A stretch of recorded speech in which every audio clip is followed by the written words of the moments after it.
डॉक्टरों ने कहा यदि पंचमलाल जी का ट्रीटमेंट पहली स्टेज में ही शुरू हो जाता तो उनको बचाया जा सकता था। पंचमलाल जी अपने घर लौट आए और दिन रात इसी चिंता में रहते थे कि उनके बाद घर परिवार का क्या होगा।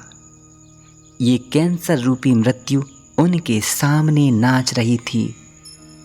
वैसे भी वे कई सालों से इस बीमारी के कारण बहुत सारी गोलियां और कैप्सूल खा रहे थे। सब तरफ से हार कर श्री पंचमलाल जी अपने गुरुदेव श्री देवरा बाबा सरकार की शरण में गए। वे वृंदावन में यमुना किनारे स्थित बाबा के आश्रम पहुंचे। श्री देवरा बाबा सरकार का आश्रम आज भी वृंदावन में यमुना जी के पल्ली पार पर स्थित है। डिस्क्रिप्शन में पता व लिंक दिया जा रहा है। उस पते पर आप आश्रम में पहुंच सकते हैं। पंचमलाल जी अपने गुरुदेव श्री देवरा बाबा की शक्तियों से पूरी तरह परिचित थे। जब वे श्री बाबा के दर्शन में आए तो अपने रोग रूपी मृत्यु को देखकर फपक फपक कर रोने लगे और बाबा को अपनी मुख्य बात बताई कि बाबा इस बीमारी से मेरी रक्षा कीजिए। जब वे अच्छी तरह रो लिए और अपनी बात कह करके खाली हो गए तब श्री बाबा ने कहा, दया है बच्चा, मैं आशीर्वाद देता हूँ, डॉक्टर की दवाइयाँ खाओ, मेरी दया है। भक्त पंचमलाल जी चौंक कर बोले, बाबा डॉक्टर की दवाइयाँ खा खाकर परेशान हो गया हूँ, उनसे कुछ भी नहीं होता है। बाबा ने कहा, बच्चा मैं दया करता हूँ, अब यही दवाइयाँ तेरा कल्याण करेंगी और उन्हीं दवाइयों के भीतर से होकर मेरा आशीर्वाद तेरी रोग को नष्ट करेगा। बचवा, यदि मैं तुझे ऐसी ही अपनी दृष्टि अथवा स्पर्श से ठीक कर दूं तो लोग समझेंगे कि बाबा चमत्कार कर रहे हैं और फिर आए दिन मुझे यही सब करना पड़ेगा। इसीलिए दवाइयाँ खाना छोड़ मत जा। मेरी दया है, अब उन दवाइयों के भीतर से मेरी शक्ति तुझको ठीक करेगी। तो ठीक हो जाएगा बच्चा, तैं घबरा मत। और मैं चमत्कार से ठीक करूँगा तो आए दिन सब लोग ऐसा ही कराने के लिए आया करेंगे और भीड़ मुझे परेशान कर देगी। बच्चा, संत को चमत्कार प्रकट नहीं करने चाहिए।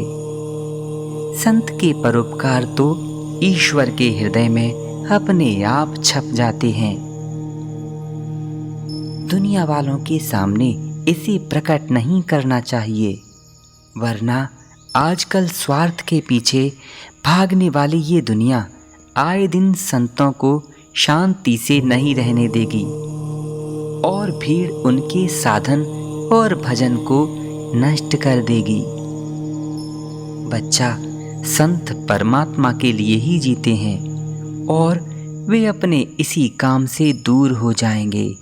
इसीलिए संत को परोपकार के साथ साथ अपनी साधना और ईश्वर भक्ति नहीं छोड़नी चाहिए। बच्चा, अब मेरी दया से तेरी ये बीमारी नष्ट हो जाएगी। ये बीमारी आज के बाद आगे नहीं बढ़ेगी, ये मेरी आज्ञा है। श्री बाबा ने पंचमलाल जी को अपने हाथों से प्रसाद दिया और उनकी छुट्टी कर दी।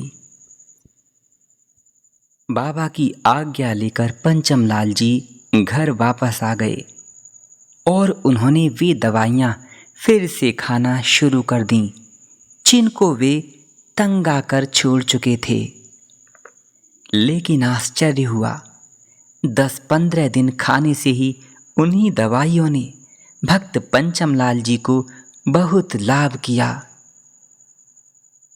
जब पिछले 5-7 वर्षों से वही सब दवाइयाँ कोई लाभ नहीं कर रही थीं, परंतु बाबा की आज्ञा होते ही वे ऊर्जावान और जीवंत हो गईं। इसके बाद फिर उनको कोई दवाई नहीं खानी पड़ी। जो डॉक्टर उनको किसी भी हालत में 6 महीने से अधिक जीवित रहने वाला नहीं समझते थे, वे सब हैरान थे। जिस प्रकार कोई प्लास्टिक की बोतल आग के पास ले जाने से अधिक गर्मी के कारण पिघलकर अपनी शक्ल बदल देती है, ठीक वैसा ही हाल पंचमलाल जी के बाईं तरफ चेहरे का हो गया था। किंतु विपरीत दशा में पूर्वतः सादा का सादा ही उनका चेहरा था। उसी प्रकार कैंसर से भक्त पंचमलाल जी का चेहरा, जो क्षतिग्रस्त हो गया था, अब दवाइयां खाते ही एकदम रुक गया। ऐसा अगाध चमत्कार देखकर डॉक्टर्स हतप्रभ रह गए। उन्हें पता चला कि इसके पीछे पंचमलाल जी के गुरुदेव श्री देवरा बाबा की असीम दया है। पूरी तरह ठीक हो जाने के बाद पंचमलाल जी ने दोबारा चेकअप कराया। कैंसर्स के कीटाणु पूरी तरह खत्म हो गए थे। धीरे धीरे उनका घाव भी सूख गया था। पूरी तरह ठीक हो जाने के बाद पंचमलाल जी बाबा के दर्शन करने लगातार आते थे। श्री देवरा बाबा के महासमाधि लेने के बाद भी पंचमलाल जी वर्ष में 2-3 बार बाबा के आश्रम आते थे। वहाँ श्री बड़े महाराज जी से भक्ति पूर्वक मिलते थे।